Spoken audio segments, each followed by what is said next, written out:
kiiska maxkamadda dilka toogashada ku xukuntay Said Cali badal fikir ahaantaada maxaa ka qabtaa kiiskaas yani markaan waa la musuqmaasuqay in la musuqmaasuqayna maahan waxa waaye dadka Soomaaliyeed oo Islaamka Ilaahay inay ka baqaan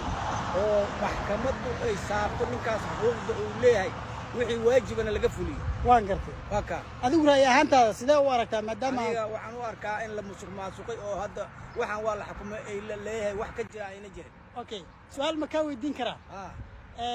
maadaama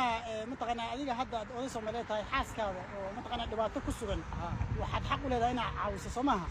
sidee ku dhici kartaa in aad heli karo fursad inaad xaaskaada caawiso gaadiidkii aad ku caawin lahayd heli karo xaaskaada oo dhibaataysan inta gaadiid qaadato aad mataqaanaa adigu nafsadaada la baxsato halka ayadaad caawin lahayd ninkaas dambigaas waa galiyay waa nin uu tala galay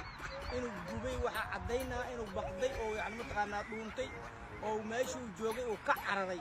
dambigaas waa galiyay arigaas waa cadda Soomaha waa cadda okay maadaama gabadhii ay mataqaanaa macnaha dhimantay dhibaato ka soo gaaray dabkaasna uu asaga shiday ma la dhihi karaa dilkaas waxa uu kaliya sabab uu yahay ma la dhihi karaa sabab uu yahay maana waa ku cad yahay waxa jira maxaa eriilaa hadii islaamta yani uu asigu wax u geysan islaamta idkayga yani mataqaanaa iga gaaray waxaan uu dhilaa ama waa caawilaa ama wax buu qabalahay ninkan marka waa ugu tala galiyay waa diliyay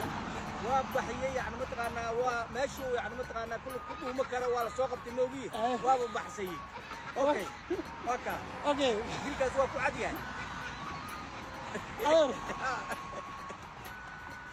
ما زلت ان شاء الله. اي اوكي. السلام عليكم. لو يفسح يسمعها.